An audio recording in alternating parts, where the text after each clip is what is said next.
Here we are arriving at the Cape for launch. We typically fly down in T-38s, and there we are just kind of taxiing in formation. This is our vehicle out on the pad at night, right after we first get there. So we'll pull up in our airplanes and talk to the press a little bit, and then get ready for a couple days prior to launch to kind of get settled in. Here we are on launch day, getting into our suits. We get in our suit, do a pressure check. They said they couldn't find any videos of me smiling. That's because I didn't smile until we finished the mission. Charlie, on the other hand, is happy to be on his first flight. He's getting ready here, getting his suit all checked out, ready to go. Mike Gernhardt, who was, this is actually a shot from a NBL run, but here he is getting strapped in. And we're all in a suit room right there at Kennedy Space Center. Janet, during some training to fly the robotic arm, and she'll be getting suited up. She's ready to go on her third flight. She's a veteran. She has no worries at all. She didn't know me that well then. And finally, Jim Riley, here he's getting into an EVA suit to practice a water run. And Jim getting suited up. A few months before the flight, they made him an honorary U.S. Marshal. Barney 5. I guess I don't need to say anything else. Here we are on walkout. Same criteria as before, as I mentioned. Key is not to fall down, keep a tight formation. Don't put your hand in the other person's face. Go out to the vehicle, and we go out there about 2.5 hours prior to launch and get strapped in. I'm the first one to go in, get my harness on and parachute, crawl in. Vehicle's in a vertical, so the back wall is actually the floor. To get in my seat, I have to do a pull-up and get into my seat. They push me down my parachute, get me strapped in. Here's a neat shot from the mid-deck. This is Jim getting into his seat. He's actually using the back wall to step on and to get into his seat. And notice he's riding all by himself down there. Into the right seat is Charlie. Same process as I used to get into his seat, getting strapped in. Mike's already in right here. And then finally Janet's the last one in. She's in the vehicle about 2 hours prior to launch. Once she gets in, they'll close the hatch, do some leak checks, move everybody well away from the launch pad, 2 or 3 miles away, and then we're getting ready to launch. Now let's let you listen to the sound.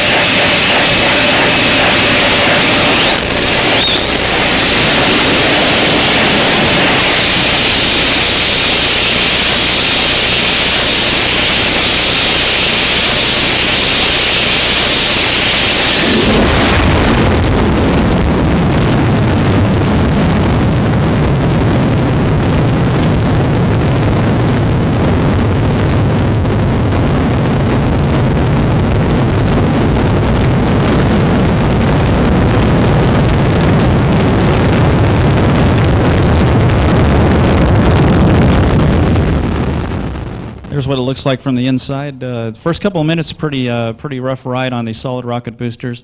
About 2 minutes into the flight, we get up to about 4,000 miles an hour, and the solid rockets are going to come off here. And there they are separating. And pretty big flash in the window when that happens. And there they are separating off the vehicle. And the vehicle goes away. Neat shot here coming up of what the SRB looks like from the ground. You can see as it tumbling back to Earth. And then it's about another 6.5 minutes, a very smooth ride up into space. Once we hit space, the last thing we do is we drop off the external tank, and it'll re-enter the atmosphere over the Pacific Ocean and burn up.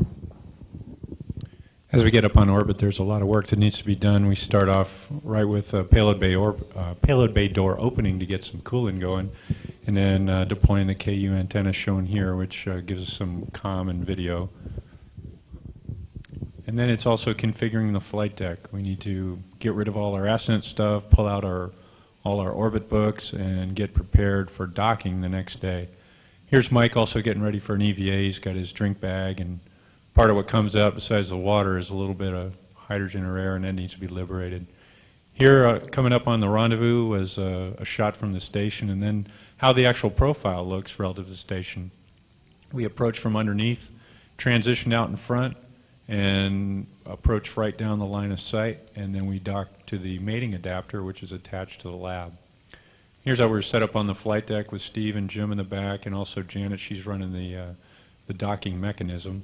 And here's what we look like to station as we're coming up along their line of sight, and what station looked like to us out the back window. Here's our payload bay with, again, the gas tanks and the airlock that you've already heard about. And Steve, the excitement gets a little closer. Janet's getting ready to run the mechanism, and Jim shooting the handheld laser. Now, if we saw this happen in this kind of time, we'd all be screaming at Steve. This is like twice real time, but this is a perfect dock. And then the obligatory high fives for a job well done. This is a really good job on the docking.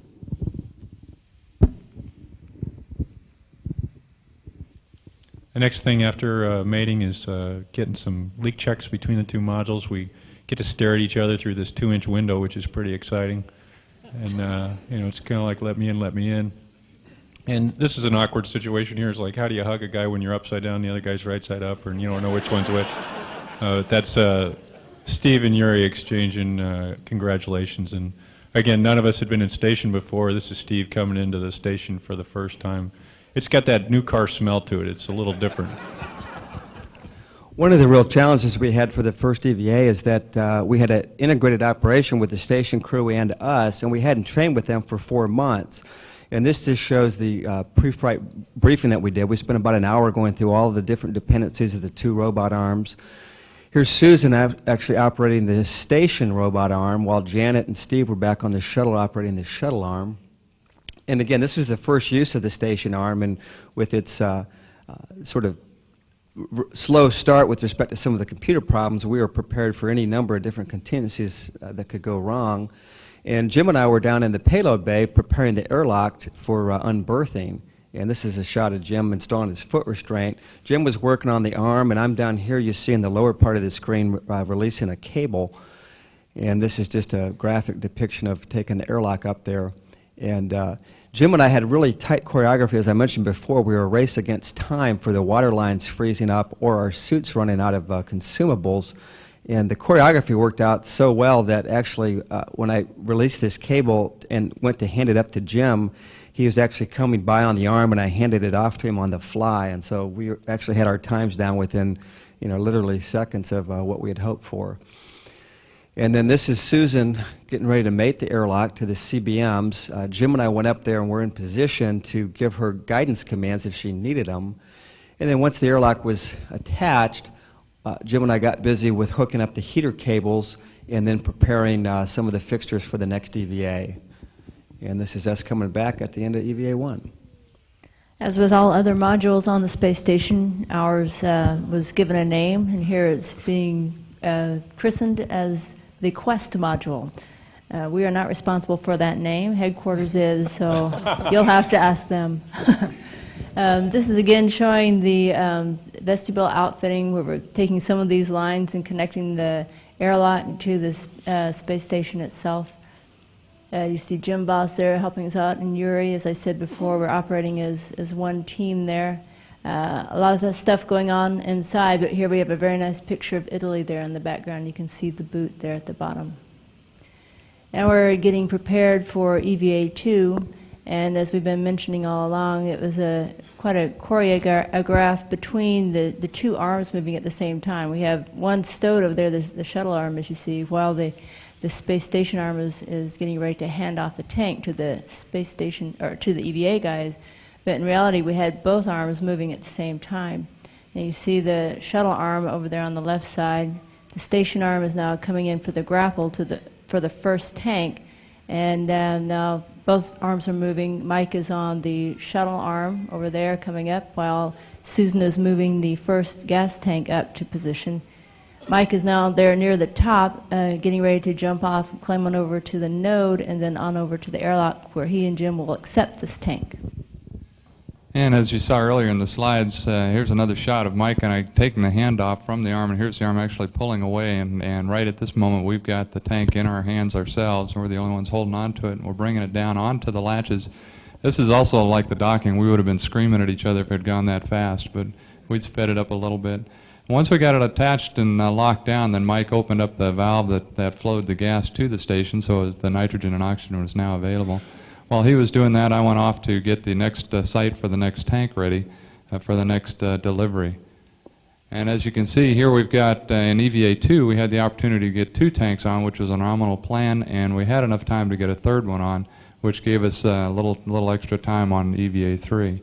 And then as we finished up the day, this is a nice view looking up into the terminator of the Earth. And once we got on orbit, it's time to outfit the airlock. And here's the crew opening up, and as you can see, there's a lot of stuff in the crew lock right now. We still had a lot of outfitting to do. Mike's in the crew lock. We've got the crew lock bags with all of our tools in it. And then it was time to get ready for EVA-3. And Scorch here, as we mentioned earlier, was our choreographer on all of this. He was suiting us up, making sure we had all of our tools, making sure all of our systems were ready, making sure we were ready, turning on all of our equipment on the suit as we were getting ready to go out the door. And then as he stuffed us into the crew lock, he shook our hands. There I am with my head toward the equipment lock, and Mike's got his head up to the other side. And we almost took Scorch with us, but he's a little bigger than both of us.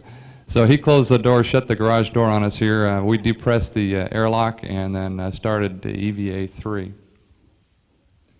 And as you can see, on EVA-3, we were putting the last of the tanks on. Again, this is animation of the station robotic arm as it's bringing the third tank up. And Mike? Yeah, this is a view from the elbow camera of the shuttle arm that traces the trajectory that the station arm would make with the high-pressure gas tanks. And then up in the far left corner of the screen, you can see the hatch. And as it turned out, we were delayed a day because of outfitting issues. And we ended up coming out the door on the same day of the anniversary of the first moonwalk, which we didn't even know until the Capcom made a speech about that. And this is a shot of me coming out of the airlock. One of the neat things about this airlock is you come out and you're facing straight down. So as you exit in the shuttle, you go into a nice payload bay, and here you're dropping straight down. Looks like you're skydiving from 250 miles up in orbit. And if that scares you, you can quickly switch your reference frame and look at structure.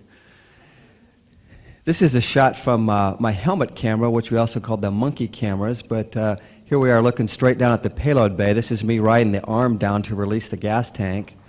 And then on the inside, Susan and Yuri were busy flying the SS, or the station RMS. Here's a shot of Jim and I removing a thermal cover that was on the airlock to keep it warm until we got ready to get the tanks. And when the tank was about 10 minutes away, they gave us a call and we removed the thermal cover. And here we are taking the handoff of the tank. And then after that, we scaled the truss to go up and look at the solar arrays. And here's Jim and I flying in formation. We didn't train heavily on this task, and there's a whole bunch of little things that you could really mess up there. So we were very careful to move slow and not undo the success of the first two spacewalks. So after 9 or 10 days of really full schedules and hardly ever going to bed on time, we decided it was time to have a little party. We went over the SM module. It was bedtime, but it was well worth it to go ahead and have a meal together, kind of a celebratory event after making sure that everything was done properly, everything worked, and so everybody was very relaxed. And so we had a really nice meal on station with mostly the Russian food, which is just excellent.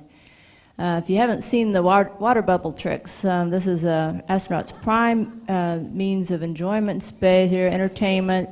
You can see the air bubble trapped inside a water bubble here. You can see Steve's face is upside down there on the outer water bubble, but on the inside, in the air, he's right side up again. So Yuri's taking some dental floss here and removing that air bubble outside the water bubble. Now you see the inverted pictures again of the people in the background. And if you don't get out of the way of that water bubble in time and you take it right in the face, it's quite a shock. Anyway, this is what it looks like if you're doing a fire drill on the space station, taking a tour from the SM module through the FGB, where you can see all our transfer items here waiting to be transferred back to the shuttle. Skimming through this long, skinny module, the Russian module is right below us there, going right now into the node. We're going to take a quick peek to the airlock to the right and back right through into the lab. And if you keep going straight through, you'll end up inside the shuttle.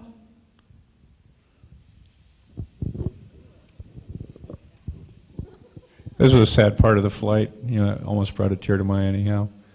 This is the final farewell to the Increment 2 and our stay aboard station. This is a before and after shot. This is the two pieces together. And this shows, if I would have done it right, what it was supposed to look like. Yeah, it actually went pretty well. Well, we fly out along a line of sight, pretty much a reverse of how we came in, out to about 400 feet, and then we do this circle more like an egg all the way around the station. We survey all the parts and take a look at it from all different angles until it gets really dark and scary. There's a docking target on the left, and then our mating mechanism starting to separate. You can see a little bit of ice bouncing away. Either that or they were throwing coins at us from the station as we separated. And here's the flight deck. Like I said, this time I got to swap with Steve, and he's over on the left-hand side screaming at me the whole time. Yeah. Here we are separating out. There's Jim's big head. I couldn't see anything, so I'm just trying to sneak a peek under that big old thing. And Janet's keeping us all straight. Here's what the station looked like to us as we're separating out again through our centerline camera out of our docking mechanism. And Steve getting a good look of what it looks like. And then as we do the fly around, you can see this is like a rear aspect of it. And then here we start phasing into nighttime, and it got just about that dark. After we completed our fly around, it's time to take a couple of last looks at the planet, time to close up the payload bay doors and come on home. We had 2 shots on the first day. We didn't get either one of those. But we did on the second day. We hit the upper atmosphere at about 400,000 feet, and here's what you see through the overhead windows. We get the flash of the plasma, and then you can see that in the back of Steve's helmet there, and then on the outside of the windows on the other side of Steve is the plasma that we're flying through when we're up high. Here's a thermal image of us as we're coming down. You can see just how hot the orbiter is. This is the HUD view that the pilot sees. This is the one I was looking at too. I had a repeater screen that I could look at, and what you can see is we're rolling out on final approach here. You can see at the top of the screen the runway. Here's another thermal image, and you can see just how hot the nose is relative to everything else on the vehicle. We're starting to do our pre-flare and final flare. The gear's coming here in a second, and then we will touch down at just a little bit over the speed of a 747. And you see the aim point that Steve's heading for right there, and as we're coming through the lights, you can see the condensation over the wings and over the top of the cockpit. It was a perfect touchdown. We could almost not feel it. It was just about perfect. Scorch deployed the chute. It came out. We dropped the chute at about 60 knots. We roll out on the runway after roughly 5.3 million miles, almost 13 days on orbit and 200 revolutions. Well, once we land and stop, our job's not done. We have to reconfigure the vehicle one more time to turn it over to the ground team, get cooling on it, and reconfigure the computers. And it takes about an hour to get out of the vehicle, and they check us out, make sure we're okay. And here we are. The last thing we get to do is crawl out of the vehicle, do a walk around, take a look at the vehicle. There's the Kennedy Space Center director telling me I'll never fly again. So we meet and greet, especially the folks at Kennedy Space Center. We flew this vehicle for 13 days and never had a single problem with it, and never had to worry about it, and just everything worked perfectly. It was just a wonderful vehicle. They did a great job for us. And that's pretty much the end, and due to budget cuts, they had to turn out the lights on the runway right here. And that's all we have.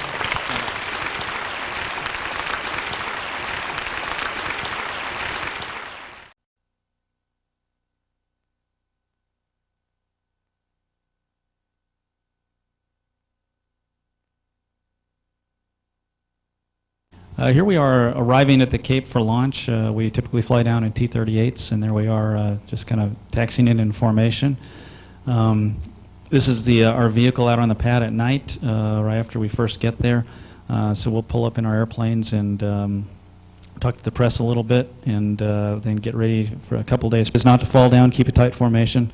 Don't put your hand in the other person's face.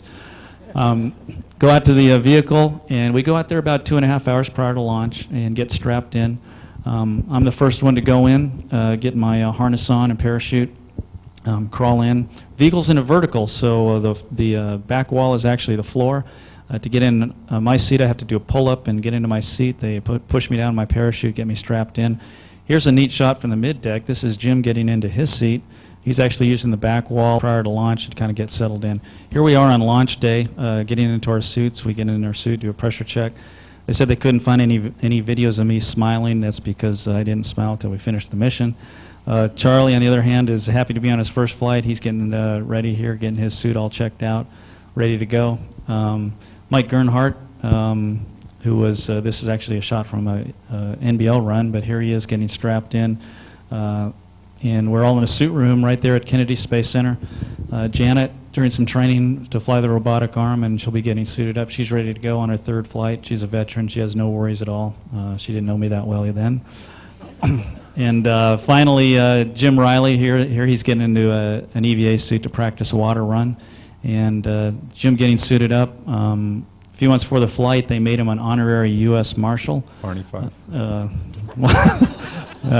I guess I don't need to say anything else. Here we are on walkout. Same criteria as before, as I mentioned. Key to step on and to get into his seat. And notice he's riding all by himself down there. Into the right seat is Charlie. Same process as I used to get into his seat, getting strapped in. Mike's already in right here. And then finally Janet's the last one in. She's in the vehicle about 2 hours prior to launch. Once she gets in, they'll close the hatch, do some leak checks, move everybody well away from the launch pad, 2 or 3 miles away, and then we're getting ready to launch. Let's let you listen to the sound.